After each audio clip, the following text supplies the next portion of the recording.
Hello you guys, Samara Riviera here, coming to you from New York City.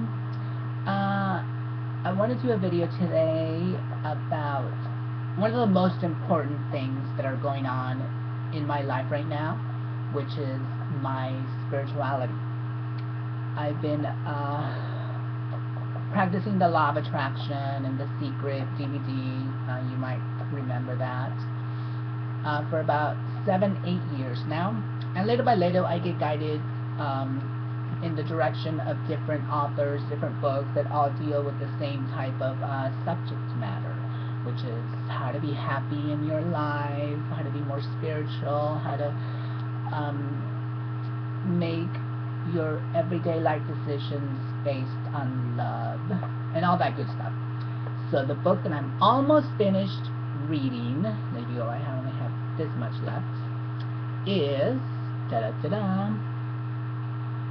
Gabrielle Bernstein, Spirit Junkie, A Radical Road to Self-Love and Miracles.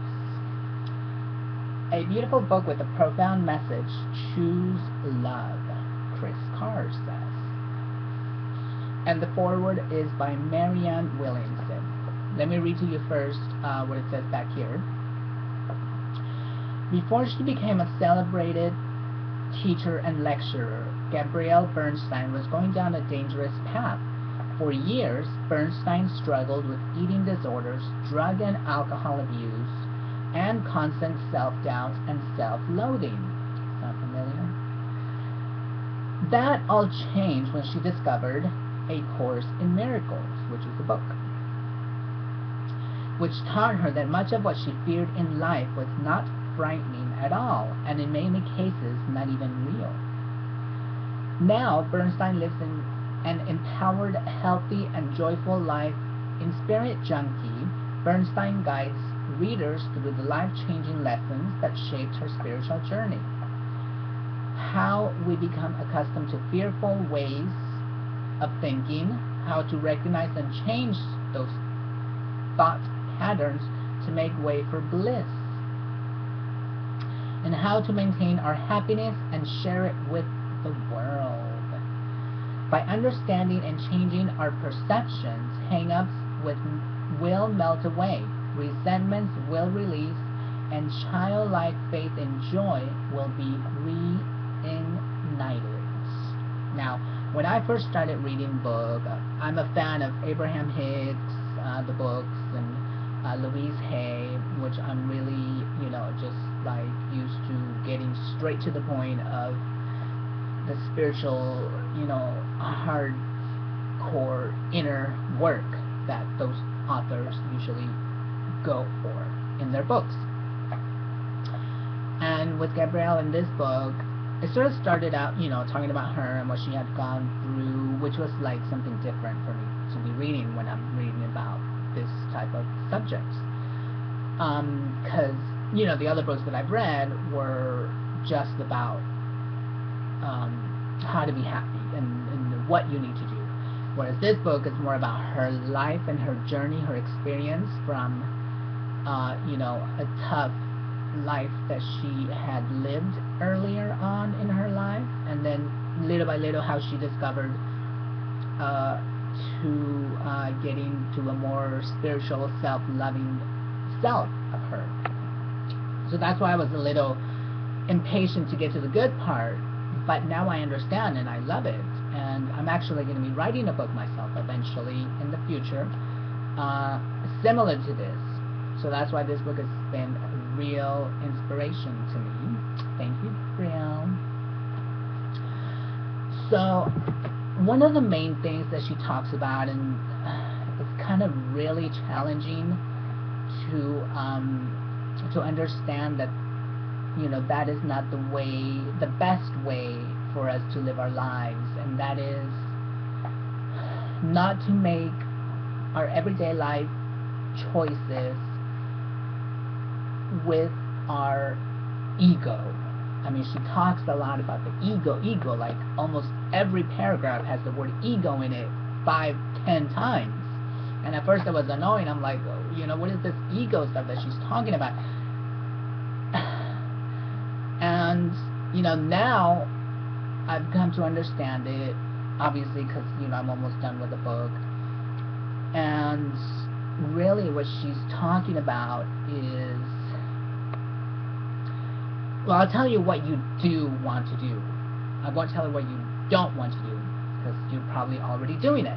Most of us are. What you do want to do is make your everyday life decisions based on love.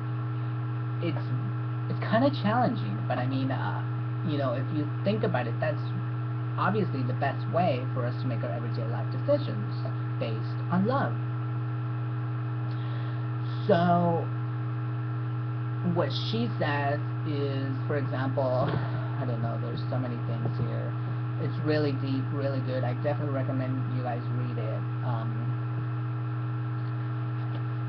So you make your everyday life decisions based on love, not with your ego. So if you understand that, you get it. If you don't, you have to read the book. I can't explain it too much, too deep right now, because it would take, you know, a whole hour of a video to do this. But basically what it means is we have to be more like Jesus Christ. And I've already known that my whole life. You know, it's like, what would Jesus do?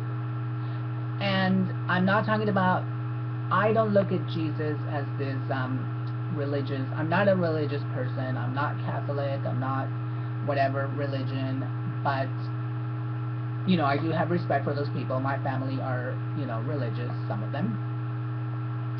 If that's what you believe, that's great, that's fine. If that's how you want to look at Jesus Christ, in that religious way, that's good for you.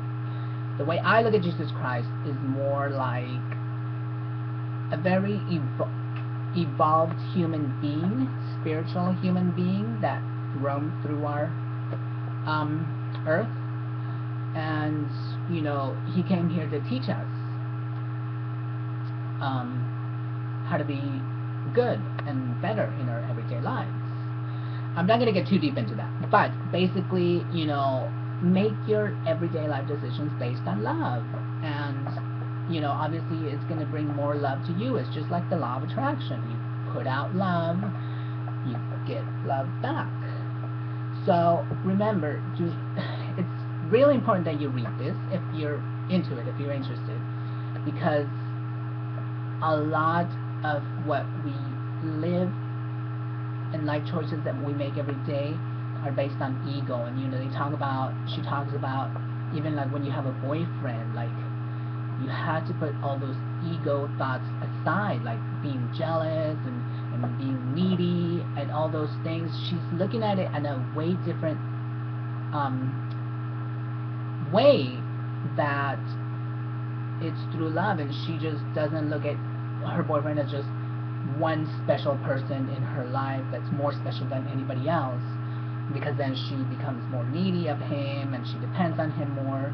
So from what I understand, it's you have to love everybody the same way, everybody equal, like your mother, your father, your brothers, your people that you know, your acquaintances, your friends, your boyfriend, and then you don't get so needy for that one special love.